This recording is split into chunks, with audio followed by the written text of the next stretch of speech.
जानिए शिवलिंग की स्थापना के समय रावण कैसे बना पुरोहित। महापंडित लंकाधीश रावण रामेश्वरम में शिवलिंग की स्थापना के समय पुरोहित कैसे बना। वाल्मीकि रामायण और तुलसी कत्री रामायण में इस कथा का वर्णन नहीं है, पर तमिल भाषा में लिखी महर्षि कम्बन की रामावतारम में यह कथा है। श्री रावण केवल शिव भक्त विद्वान एवं वीर ही नहीं, अति मानववादी भी थे। उनको भविष्य का पता था। वे जानते थे कि श्री राम से जीत पाना उसके लिए असंभव था।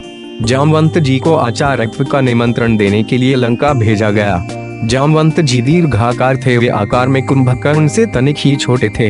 लंका में प्रहरी भी हाथ जोड़कर मार्ग दिखा रहे थे। इस प्रकार जामवंत को किसी से कुछ पूछना नहीं पड़ा।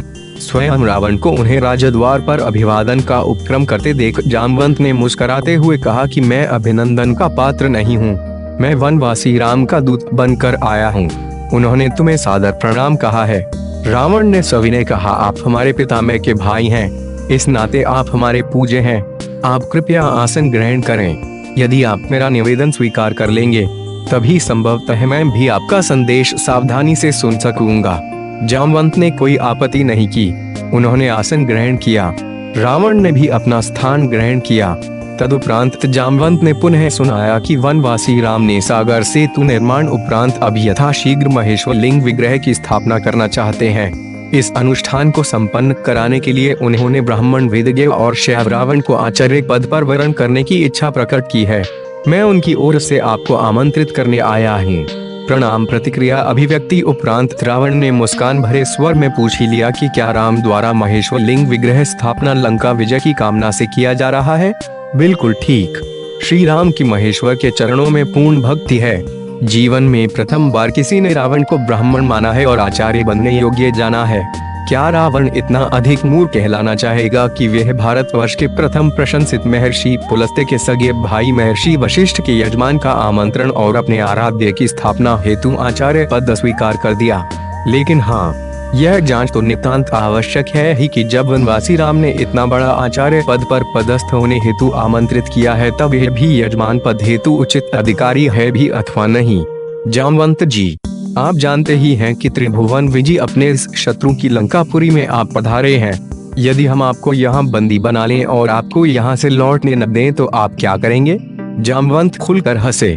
मुझे निरुद्ध करने की शक्ति समस्त लंका के दानवों के संयुक्त प्रयास में नहीं है, किंतु मुझे किसी भी प्रकार की कोई विद्वता प्रकट करने की न तो अनुमति है और न ही आवश्यकता।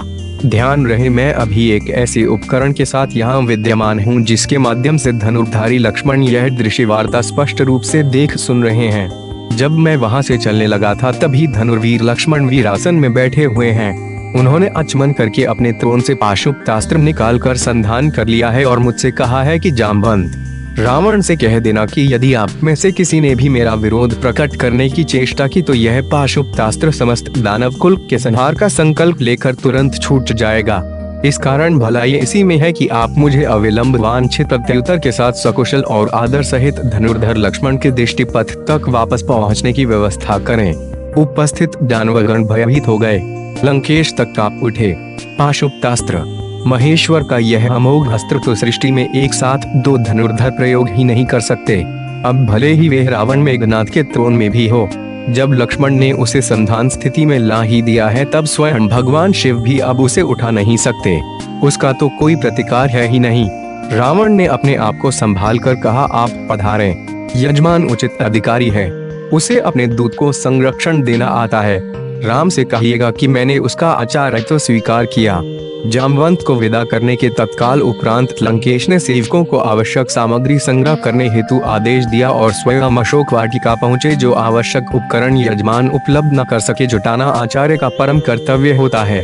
रावण जानता है कि वनवासी राम के पास क्या है और क्या होना चाहिए। अशोक उद्यान पहुंचते ही रावण ने सीता से कहा कि राम लंका विजय की कामना समुद्र तट पर महेश्वर लिंग विग्रह की स्थापना करने जा रहे हैं और रावण को आचार्य वरण किया है। यजमान का अनुष्ठान पूर्ण हो, यह दायित्व आचार्य का भी होता है। तुम्हें विदित है कि अर्धांगिनी के बिना गृहस्थ के सभी अनुष्ठान अपूर्ण रहते हैं। विमान आ रहा है, उस पर बैठ जाना। ध्यान रहे कि तुम वहाँ भी रावण के अधीन ही रहोगी। अनुष्ठान समापन उपरांत यहाँ आने के लिए विमान पर पुनः बैठ जाना। स्वामी का आचार्य अर्थात स्वयं का आचार्य। यह जानकी जी ने दोनों हाथ जोड़कर मस्तक झुका दिया। स्वस्थ कंठ से सौभाग्यवती भव कहते रावण ने दोनों हाथ उठाकर भरपूर आशीर्वाद दिया। सीता और अन्य आवश्यक उपकरण सहित रावण आकाश मार्ग से समुद्र तट पर उतरा। आदेश मिलने पर आना कहकर सीता को उसने विमान में ही छोड़ा और स्वयं राम के सम्मुख पहुंचा। जामवंत से संदेश पाकर भाई मित्र और सेना सहित श्री राम स्वागत सत्कार हेतु पहले से ही तत्पर थे।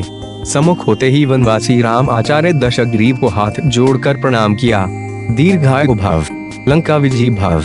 दशग्रीव के आशीर्वचन के शब्द ने सबको चौंका दिया। सुग्रीव ही नहीं, विभीषण को भी उसने उपेक्षा कर दी, जैसे वे वहां हो ही नहीं। भूमि शोधन के उपरांत रावणाचार्य ने कहा कि यजमान अर्धांगिनी कहाँ है, उन्हें यथास्थान आसन दें।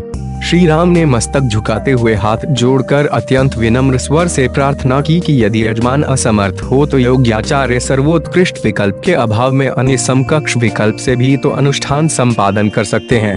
अवश्य अवश्य, किंतु अन्य विकल्प के अभाव में ऐसा संभव है, प्रमुख विकल्प के अभाव में नहीं। यदि तुम अविवाहित विधुर अथवा परित्यक्त होते तो संभव था। इन सब के अतिरिक्त तुम सन्यासी भी नहीं हो और पत्नीहीन वानप्रस्थ का भी तुमने व्रत नहीं लिया है।